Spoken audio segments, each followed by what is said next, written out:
Okay. सो अभी तक जो भी हमने सेशन कर लिया है, पहले आप लोग वो सारी चीजें कंप्लीट कर लीजिए, उसे उसके बाद ही ये वाला सेशन अटेंड करना ज्यादा बेटर होगा। ओके। बट इसमें हम पॉलीमॉर्फिज्म के बारे में भी समझने वाले हैं, जो कि अपने आप में सेपरेट टॉपिक है, इसलिए यहाँ पे आप डायरेक्टली ये वाला सेशन भी अटेंड कर सकते हैं, कोई प्रॉब्लम नहीं है। इसके बाद फिर आप बाकी के सेशन को अटेंड कर पाएंगे। तो आज के सेशन में क्या है ऐसा, अभी तक हमने उप्स के कुछ बेसिक प्रिंसिपल्स के बारे में समझा है, बेसिक फीचर्स के बारे में, object, class, inheritance and abstraction, encapsulation, right. But हमारा बचा हुआ है पॉलीमॉर्फिज्म। पॉलीमॉर्फिज्म आज कंप्लीट करने वाले हैं, बट उसके साथ साथ हम ये भी समझने वाले हैं कि एब्स्ट्रैक्शन और इनकैप्सुलेशन में डिफरेंस क्या है, क्योंकि हम दोनों के बारे में जानते हैं कि दोनों ही डेटा हाइडिंग के ही पार्ट है, दोनों ही डेटा को हाइड करने के लिए यूज होते हैं। तो अक्सर हमसे इंटरव्यू में या फिर कहीं भी एक्चुअली ट्रिकी ये भी हो जाता है दोनों के बीच में डिफरेंस निकालना, कि डेटा हाइड तो दोनों ही करते हैं, बट दोनों में डिफरेंस क्या है। ओके, तो इसके बारे में हम डिस्कस करेंगे। उसके बाद फिर पॉलीमॉर्फिज्म और उसके टाइप्स के बारे में डिस्कस करेंगे। फिर हम सीखेंगे कुछ इंटरव्यू प्रिपरेशन टिप्स, या फिर बोल सकते हैं कुछ इम्पोर्टेंट क्वेश्चंस इंटरव्यू प्रिपरेशन के लिए, जिससे कि उप्स के थ्रू आप इंटरव्यू क्लियर कर पाए। क्योंकि मोस्टली अगर आप as a programmer, backend developer या फिर एज अ फ्रेशर कहीं पे इंटरव्यू देते हैं, तो मोस्टली उप्स से ही क्वेश्चन पूछे जाते हैं। क्योंकि प्रोग्रामिंग आप बेसिक प्रोग्रामिंग तो कर सकते हैं, बट जब तक आपका ऑब्जेक्ट ओरिएंटेड प्रोग्रामिंग क्लियर नहीं होगा, आप उसके प्रॉब्लम सॉल्विंग अप्रोच को समझ नहीं पाएंगे। ओके, इसलिए ये बहुत ज़्यादा इम्पोर्टेंट है कि आप उप्स को अच्छे से एक्सप्लेन करें इंटरव्यू में। तो स्टार्ट करते हैं एब्स्ट्रैक्शन वर्सेस इनकैप्सुलेशन से। ठीक है, तो एब्स्ट्रैक्शन वर्सेस इनकैप्सुलेशन, आप लोगों को याद होगा एब्स्ट्रैक्शन क्या है एंड इनकैप्सुलेशन क्या है। एब्स्ट्रैक्शन सिर्फ और सिर्फ एक एब्स्ट्रैक्ट बनाना है, एक ऐसा एब्स्ट्रैक्ट जो कि बस एक ढांचा है, जिसके अंदर हमारे पास डिक्लेरेशन होता है कि कौन कौन से फीचर्स होंगे, बट हम वो फीचर्स कैसे काम करते हैं, कैसे वर्क करते हैं, उसके इंटरनल प्रोसेस को नहीं देख पाते हैं, राइट।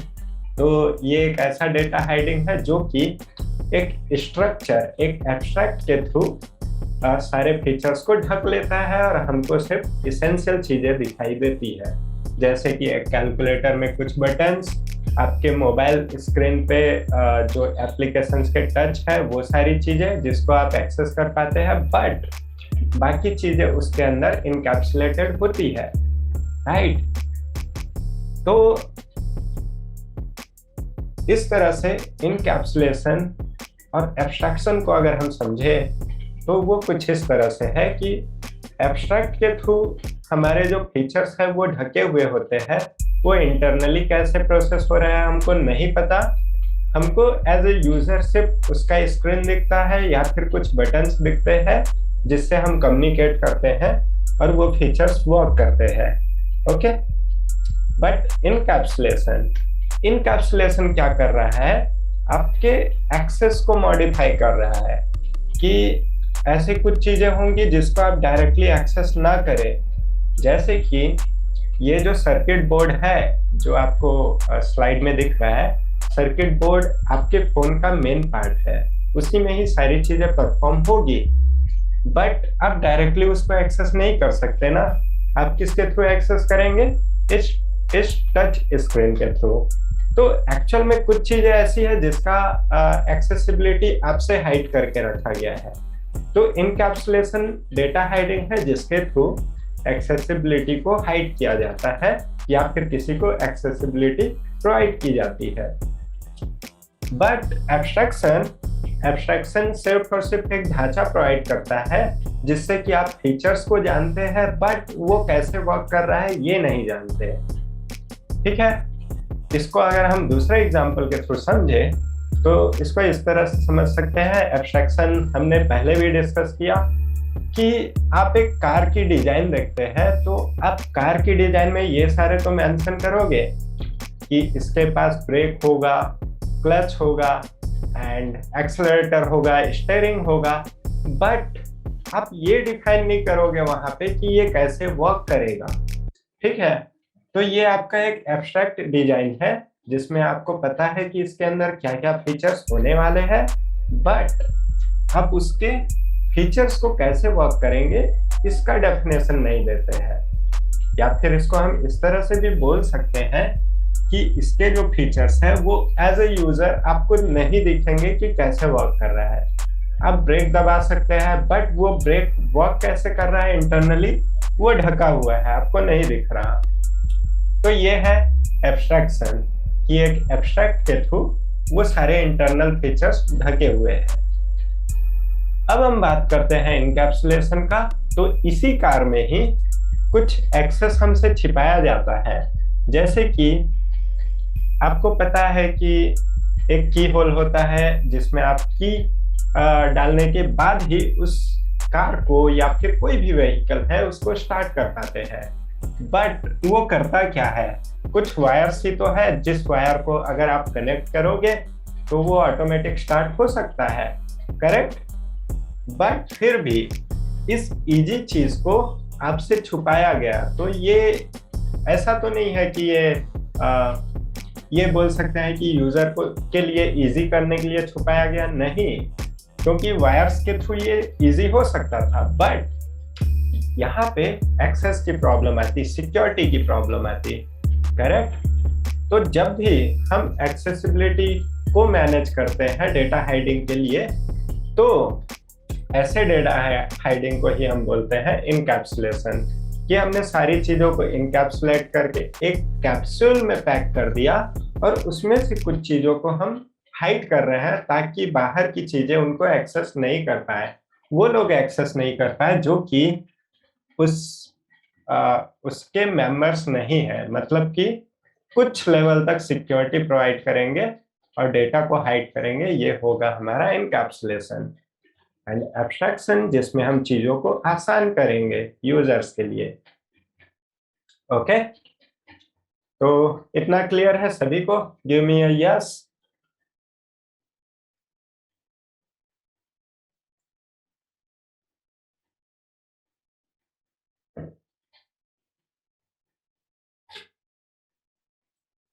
Okay, great. तो आप लोग ये सारे जो डिफरेंस है इन दोनों के बीच में, एब्स्ट्रैक्ट एंड इनकैप्सुलेशन, इन दोनों डिफरेंस को इन सारे एग्जांपल्स के थ्रू इजीली समझ सकते हो जो भी हमने अभी देखा, चाहे वो मोबाइल फोन का हो, कार का हो, या फिर किसी भी एग्जांपल के थ्रू आप इन सारे के सारे डिफरेंसेस को आसानी से समझ सकते हो और उन दोनों के बीच में डिफरेंशिएट कर पाओगे। ओके, तो ये सारे डिफरेंसेस आप लोग रेट कर सकते हैं, इसलिए हम आगे बढ़ते हैं। अब हम बात करेंगे पॉलीमॉर्फिज्म के बारे में। तो पॉलीमॉर्फिज्म है क्या एक्चुअल में? इसका सिंपल सा डेफिनेशन बस यही कहता है कि one thing with different form. Poly का मतलब होता है मैनी एंड मॉर्फिज्म का मतलब होता है फॉर्म या फिर बिहेवियर। ठीक है, तो कोई एक ही चीज, कोई एक ऑब्जेक्ट जब मल्टीपल बिहेवियर्स रखता है तो उसको हम बोलेंगे पॉलीमॉर्फिज्म। जैसे कि ये आप हो और आपका जो बिहेवियर है वो हर एक जगह पे हर एक सिचुएशन में सेम नहीं हो सकता, राइट। आप जब एक शॉपिंग मॉल में जाते हैं तब आप एक कस्टमर है और आप एज अ कस्टमर बिल्कुल अलग बिहेव करते हैं, बिल्कुल अलग कम्युनिकेट करते हैं। लेकिन जब आप एक बस में जाते हैं तब आप एक पैसेंजर है, स्कूल में जाते हैं तो स्टूडेंट है, स्टूडेंट का बिहेवियर बिल्कुल अलग होता है एक कस्टमर या फिर पैसेंजर से। इसी तरह से आप एक होम में हैं, अपने फादर के सामने हैं तो यू आर अ सन। तो एक सन का एक स्टूडेंट के बिहेवियर से बहुत ज्यादा डिफरेंस होता है, करेक्ट। तो एक ही पर्सन के अंदर या फिर एक ही ऑब्जेक्ट के अंदर जब मल्टीपल बिहेवियर्स होते हैं तो इसको हम बोल सकते हैं पॉलीमॉर्फिज्म। ओके, और इसको हम ये भी बोल सकते हैं कि आप सेम तरह से बिहेव नहीं करके मल्टीपल बिहेवियर्स रखते हो अकॉर्डिंग टू दिस सिचुएशन, तो इसको हम बोल सकते हैं स्मार्ट स्मार्ट बिहेवियर। करेक्ट, कि आप सिचुएशन के अकॉर्डिंग अपने बिहेवियर को बदल रहे हो, चेंज कर रहे हो। तो यही स्मार्टनेस अगर आपके प्रोग्राम में हो तो उसको हम पॉलीमॉर्फिज्म के थ्रू इम्प्लीमेंट करेंगे। ओके, अब हम प्रोग्रामिंग के टर्म में अगर सोचे या फिर कुछ ऐसी चीजें सोचे जो पॉलीमॉर्फिज्म से एग्जैक्ट रिएक्ट करे, तो वो कुछ इस तरह से हो सकता है। जैसे कि आप एज अ पर्सन कुछ चीजें ड्रिंक करते हो, ठीक है। ड्रिंक में क्या क्या चीजें आएगी? वाटर हो सकता है, या फिर हो सकता है कोला, या फिर कॉफी, टी, कुछ भी, ठीक है। बट ये जो 3-4 चीजें हैं, क्या सारी चीजें सेम तरीके से पी जाती है, सेम तरीके से ड्रिंक की जाती है, या फिर आपका जो बिहेवियर है तीनों को या फिर चारों को पीते टाइम डिफरेंट होता है? Give me answer. D for different और एस फॉर सेम।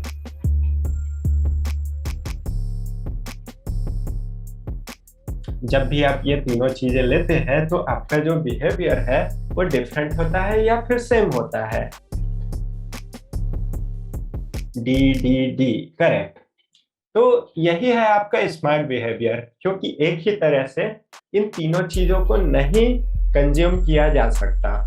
करेक्ट, तो आप एज ए ह्यूमन ये चीजें जानते हो। जब यही चीजें हमको प्रोग्रामिंग में इम्प्लीमेंट करनी है तो ये होगा आपके प्रोग्रामिंग का स्मार्ट बिहेवियर, जो कि हम इम्प्लीमेंट करेंगे पॉलीमॉर्फिज्म के थ्रू। तो पॉलीमॉर्फिज्म का मेरे हिसाब से डेफिनेशन ये होना चाहिए, polymorphism is all about performing the smart behaviour. मतलब कि आपका जो बिहेवियर है वो सेम चीज के लिए अकॉर्डिंग टू सिचुएशन बदलते जाता है और डिफरेंट फॉर्म्स रखता है, डिफरेंट एक्शंस रखता है, ठीक है। तो यही है आपका पॉलीमॉर्फिज्म। ग्रेट। अब हम बात करते हैं इसके टाइप्स के बारे में कि पॉलीमॉर्फिज्म के टाइप्स कौन कौन से हैं। तो प्रोग्रामिंग में हमेशा दो टाइप के पॉलीमॉर्फिज्म सिखाए जाते हैं, compile time and run time. Compile time polymorphism पूरी तरह से आपके सिंगल क्लास के ऊपर अप्लाई होता है। एक ही क्लास के अंदर अगर मल्टीपल बिहेवियर्स होते हैं, मतलब कि मल्टीपल मेथड्स है with the same name but different functionality, या फिर बोल सकते हैं डिफरेंट सिग्नेचर, तो उसको हम बोलते हैं कंपाइल टाइम पॉलीमॉर्फिज्म, और इसका नाम है मेथड ओवरलोडिंग, ठीक है। लेकिन जो दूसरा टाइप है वो है रन टाइम पॉलीमॉर्फिज्म, जो कि अप्लाई होता है पेरेंट एंड चाइल्ड आर्किटेक्चर के बीच। मतलब कि पेरेंट के पास जो बिहेवियर है उसको अगर उसका चाइल्ड ओवरराइड करता है तो ये होता है रन टाइम पॉलीमॉर्फिज्म, जिसको हम बोलते हैं मेथड ओवरराइडिंग, ठीक है। तो कंपाइल टाइम को फिर से एक बार समझते हैं। जैसे कि हमने कहा कि कंपाइल टाइम पॉलीमॉर्फिज्म हमेशा अप्लाई होता है एक सिंगल क्लास में, और एक ही क्लास के अंदर जब हम मल्टीपल मेथड्स बना देते हैं विद द सेम नेम, तो ये होता है हमारा कंपाइल टाइम पॉलीमॉर्फिज्म। जैसे कि आप लोगों ने अभी एग्जांपल देखा, एज अ पर्सन एक क्लास है जिसके पास मल्टीपल मेथड्स है with the same name but different signature. Different signature कैसे हो सकता है? उसके डेटा टाइप के अकॉर्डिंग, कि यहाँ पे कोई और डेटा टाइप जा रहा है, कुछ और डेटा जा रहा है, इसके अकॉर्डिंग, ठीक है। तो सेम मेथड मल्टीपल टाइम्स बने हुए होंगे डिफरेंट सिग्नेचर के अकॉर्डिंग, तो हमारा ये जो स्टेप है वो कहलाता है मेथड ओवरलोडिंग, कि यहाँ पे हम सेम मेथड को ओवरलोड कर रहे हैं बार बार विथ डिफरेंट फीचर्स। और अकॉर्डिंग टू दी सिचुएशन, कि आप जब कॉफी के बारे में बात करेंगे तब वो कॉफी वाला मेथड कॉल होगा, तो इस तरह से आपके डिफरेंट बिहेवियर्स आएंगे। यही कहलाता है यहाँ पे कंपाइल टाइम पॉलीमॉर्फिज्म। ओके, क्या ये चीजें आप लोगों को समझ में आया? Give me a yes.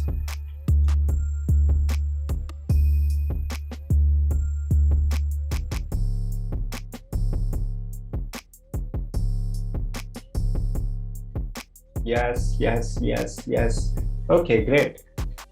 तो चलो एक और एग्जांपल देखते हैं कंपाइल टाइम पॉलीमॉर्फिज्म का। सपोज आप एक रोबोट डिजाइन कर रहे हैं या फिर आप रोबोट के लिए प्रोग्राम बना रहे हैं, ठीक है। तो उस रोबोट को आप चलना सिखाएंगे, करेक्ट।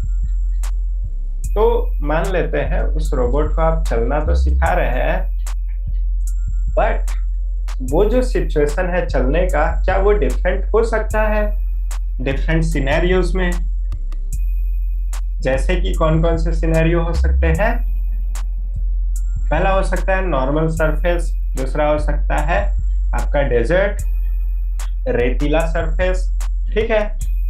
तीसरा कीचड़ में चलना हो सकता है, राइट। या फिर ये भी हो सकता है कि किसी सीढ़ी में चढ़ना, ठीक है।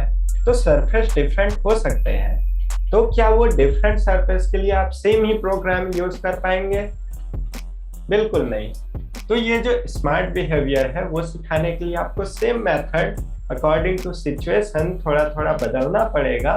तो ये मल्टीपल फॉर्म्स होंगे वॉकिंग के, उसके चलने के, और इसी सिचुएशन के डिफरेंट पैरामीटर्स होंगे। तो इस तरह से हम मेथड को ओवरलोड करके एक स्मार्ट बिहेवियर बना सकते हैं, और यही होगा हमारा compile time polymorphism.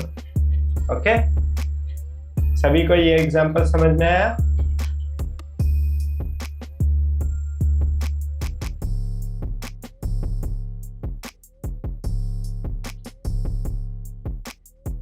Yes, okay cool. तो अब हम आगे बढ़ते हैं और बात करते हैं रन टाइम पॉलीमॉर्फिज्म के बारे में। रन टाइम पॉलीमॉर्फिज्म भी सेम ही है कि मल्टीपल बिहेवियर्स होंगे, बट यहां पे आता है हमारा parent and child architecture. Okay, अच्छा, ये जो स्लाइड है इसमें नीचे वाला है हमारा चाइल्ड। ओके,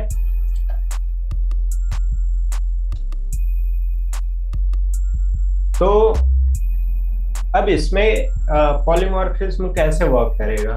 तो आप लोगों को पता है कि पेरेंट के पास जो भी फीचर्स होते हैं, जो भी प्रॉपर्टी होती है, वो सारी की सारी इनहेरिट होती है उसके चाइल्ड के पास, करेक्ट। तो पेरेंट के पास कुछ एक्शंस हो सकते हैं, कुछ ऐसे हैबिट्स हो सकते हैं जो कि चाइल्ड के पास जाती ही जाती है, बट वो उनको ओवरराइड करते हैं किसी तरह से, कुछ नई चीजें अडॉप्ट करते हैं। तो यही चीजें कहलाएंगी रन टाइम पॉलीमॉर्फिज्म, या फिर हम इसको बोलते हैं मेथड ओवरराइडिंग, क्योंकि यहाँ पे जो भी पेरेंट के पास होता है उस एक्शन को, उस मेथड को ओवरराइड किया जाता है। मतलब कि पेरेंट वाला मेथड ना यूज करके चाइल्ड अपने फीचर्स डेवलप करता है यहाँ पे, इसलिए वो ओवरराइड कर रहा है, ओवरलैप कर रहा है फादर के एक्शन को। तो यही कहलाता है हमारा मेथड ओवरराइडिंग, ठीक है। अब ये कैसे वर्क करेगा? लेट अस सपोज कि एक फादर है जिसके पास सिंगिंग का हैबिट है या फिर सिंगिंग एक हॉबी है, ठीक है। बट उनका जो सिंगिंग है वो हो सकता है क्लासिकल हो, बट उसका चाइल्ड है सेम सिंगिंग को इनहेरिट किया, मतलब कि फादर के पास जो भी प्रॉपर्टी है वो सारी चीजें उसके चाइल्ड के पास आती है, ठीक है। मतलब चाइल्ड भी अब क्लासिकल सॉन्ग सिंग कर सकता है, लेकिन वही चाइल्ड अब सिंगिंग में कुछ नई चीजें भी सीखता है, जैसे कि कुछ न्यू वर्जन्स, ठीक है, मेलोडी या फिर रॉक, कुछ भी हो सकता है। तो वो जो नई चीजें अडॉप्ट कर रहा है उसके लिए वो अपना एक नया मेथड डेवलप करेगा, और यही मेथड ओवरराइड कर रहा है उसके फादर के जो भी सिंगिंग थे उस कल्चर को, करेक्ट। अब इसको आप लोग इस तरह से समझ सकते हैं कि जब भी आपको कुछ चीजें नॉर्मली आती है पहले से, बट आपको कुछ नई चीजें उसमें अडॉप्ट करनी है, तो आपको थोड़ी देर के लिए भूलना पड़ता है कि आप पहले से ये सारी चीजें जानते हैं। अपना जो भी जानते हो उसको थोड़ी देर के लिए ये मानो कि आप नहीं जानते, तभी आप नई चीजें अडॉप्ट कर पाते हैं, करेक्ट। तो यही सेम सिचुएशन आपका अप्लाई होता है प्रोग्रामिंग में, कि आपको जो भी चीजें, जो मेथड को ओवरराइड करना है, उसको आपको थोड़ी देर के लिए ये बोल सकते हैं कि वर्चुअल मान लेना पड़ता है। वर्चुअल जब आप उसको मान लेंगे, मतलब कि वो है ही नहीं, तभी आप नई चीजें सीख पाएंगे। तो यहाँ पे पेरेंट के जो एक्शन है जिसको आपको ओवरराइड करना है, उसको वर्चुअल कीवर्ड के थ्रू डिनोट किया जाता है, और चाइल्ड के पास जो भी मेथड बन रहा है जो ओवरराइड कर रहा है, उसके साथ लगता है ओवरराइड कीवर्ड, जिससे कि ये वाला एक्शन ओवरराइड करे उसके फादर के एक्शन को। ठीक है, तो सिंपली यही है कि आप नई चीजें अडॉप्ट करना चाहते हैं, तो आप जो पहले से जानते हैं, जो आपको इनहेरिटेंस में मिला है, आप उनको वर्चुअल मान लेते हैं। लाइक आप कुछ नई प्रॉपर्टी गेन करना चाहते हो, तो आप ये थोड़ी देर के लिए मान करके बैठ जाते हो कि आपके पास पहले से बहुत सारी प्रॉपर्टी है करके। ठीक है, आप अपना कुछ डेवलप कर रहे हो, तो उस केस में आप अपनी प्रॉपर्टी गेन करते हो। बट ये जो चाइल्ड है वो दोनों को ही यूज कर सकता है। ये क्लासिकल सिंगिंग भी कर पाएगा क्योंकि उसके फादर के थ्रू इनहेरिट हुआ है, एंड अपनी सिंगिंग जो भी नया अडॉप्ट किया है वो भी कर पाएगा। तो यही है हमारा run time polymorphism. Okay, so basically run time polymorphism और मेथड ओवरराइडिंग क्या है? Adopting new and override the behaviour of parent by child. Child जो है वो कुछ नई चीजें अडॉप्ट करता है और अपने फादर के बिहेवियर को, अपने पेरेंट के बिहेवियर को ओवरराइड करता है। ओके, क्या ये एग्जांपल आप सभी लोगों को समझ में आया? Give me a yes. कोई भी डाउट है तो डाउट पूछ सकते हो।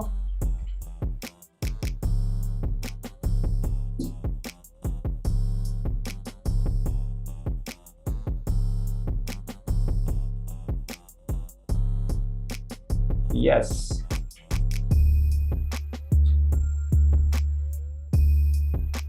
ओके ग्रेट, अब सभी को समझ में तो आ गया। बट एक और एग्जांपल देखते हैं। इस एग्जांपल के थ्रू आप लोगों को ये समझ में आएगा कि व्हीकल एक पेरेंट क्लास है जिसके पास वो सारे फीचर्स डिफाइन होते हैं जो कि एक पर्टिकुलर व्हीकल में होने चाहिए, और इसके जो चाइल्ड क्लास होंगे वो कौन कौन से हो सकते हैं? कार हो सकता है, बाइक हो सकता है, ट्रक हो सकता है, बस हो सकता है। करेक्ट। और हर एक के पास मेथड होगा रन का।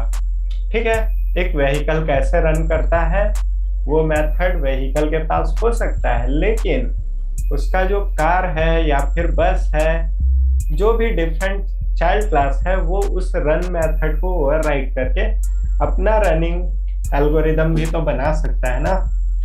तो यही कहलाएगा हमारा मेथड ओवरराइडिंग। ठीक है, क्योंकि इसको हम इस तरह से भी बोल सकते हैं कि एक car, normal car, sports car, दोनों की रनिंग मेथड अलग अलग हो सकती है। एक बाइक की और कार की रनिंग मेथड अलग अलग हो सकती है, तो वो दोनों अपने हिसाब से कुछ ना कुछ ओवरराइड करेंगे और अपना एक नया बिहेवियर डेवलप करेंगे। ओके, तो इस तरह से हम रन टाइम पॉलीमॉर्फिज्म को समझ सकते हैं।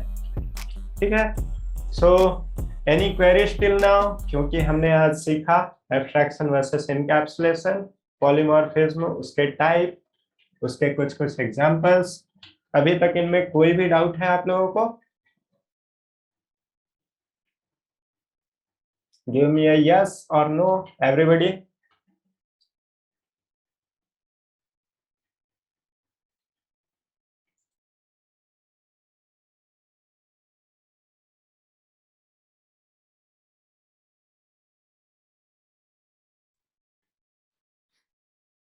Okay, no doubts.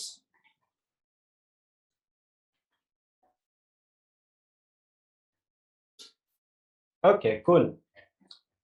तो अब हम बात करते हैं कुछ इंपॉर्टेंट इंटरव्यू क्वेश्चंस के बारे में। तो मोस्टली जब भी आप ऑब्जेक्ट ओरिएंटेड प्रोग्रामिंग के बारे में क्वेश्चंस सुनेंगे इंटरव्यू में, तो वो मोस्टली रिलेटेड होते हैं इन टॉपिक्स के साथ। एक्सेस मॉडिफायर्स, क्योंकि एक्सेस मॉडिफायर्स अक्सर लोगों को कंफ्यूज करते हैं कि कौन सा एक्सेस मॉडिफायर कब कहाँ पे यूज होना चाहिए, राइट? तो आप लोग पिछले के सेशंस में उसको और अच्छे से समझ सकते हैं रियल टाइम एग्जाम्पल के थ्रू। इसी तरह से एनकैप्सुलेशन एंड एब्स्ट्रैक्शन, इन दोनों के बीच में बहुत ज्यादा कंफ्यूजन होता है। एब्स्ट्रैक्ट एंड इंटरफेस, इन दोनों के बीच में बहुत ज्यादा कंफ्यूजन होता है। तो यहाँ से भी बहुत ज्यादा इंटरव्यू क्वेश्चंस बनते हैं, जैसे कि एब्स्ट्रैक्ट क्लास और इंटरफेस दोनों का यूज एक्चुअल में है क्या, दोनों के बीच में डिफरेंस क्या है, राइट? ये बहुत ही कंफ्यूजिंग टॉपिक है। इसी तरह से पॉलीमॉर्फिज्म में जैसे कि हमने जो चीजें आज डिस्कस किया, मेथड ओवरलोडिंग, मेथड ओवरराइडिंग, एक और टर्म आता है जब भी आप कुछ स्पेसिफिक प्रोग्रामिंग लैंग्वेज के थ्रू जाते हैं, जैसे कि मेथड हाइडिंग सपोर्ट करता है C# में। तो इसलिए मैंने उसको एक्सप्लेन नहीं किया, क्योंकि ये एक्चुअल में नहीं है हमारे जावा या फिर C++ प्रोग्रामिंग में, ठीक है? बट कंसेप्ट सेम ही है, पेरेंट चाइल्ड आर्किटेक्चर का।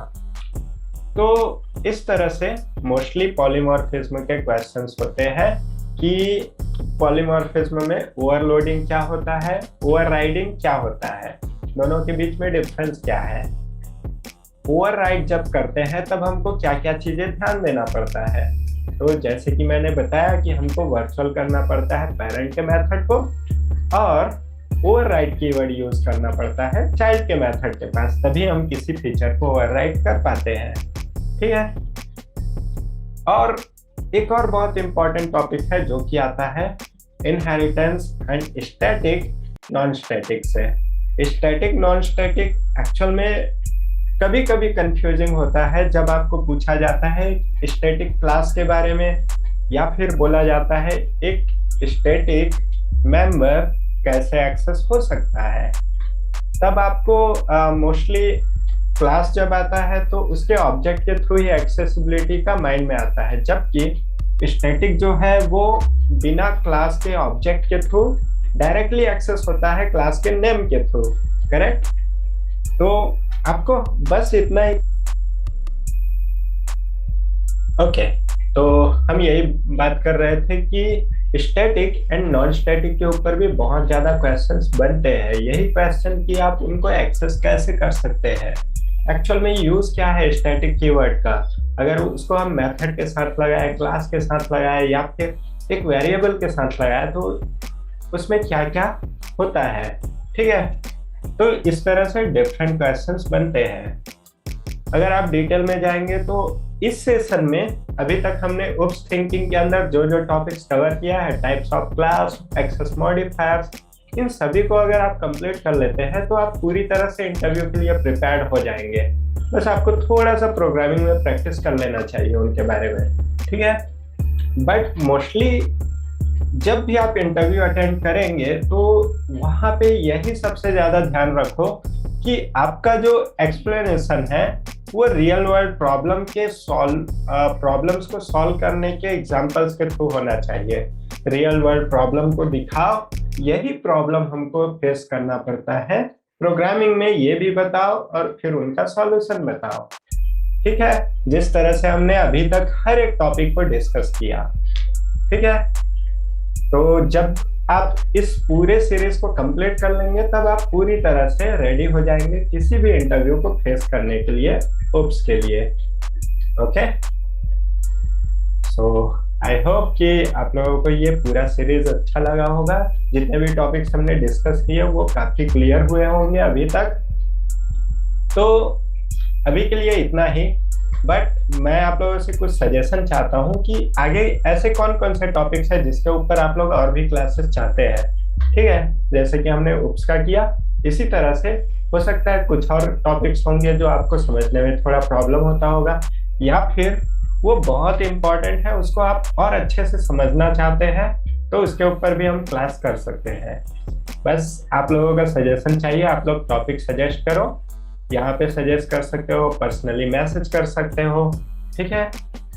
या फिर आपका जो सजेशन है वो कमेंट पे भी हो सकता है इसके यूट्यूब वीडियो के अंदर। तो हर एक कमेंट के अकॉर्डिंग अगर वो टॉपिक हमको लगता है कि ये बहुत ज़्यादा इम्पोर्टेंट है हर एक स्टूडेंट के लिए, तो हम उसका सेशन फिर से फ्री में करेंगे, ओके, अभी के लिए किसी का कोई सजेशन? मनीष, राहुल, सोनी, राकेश, ज्योति, आप लोगों का कोई भी सजेशन?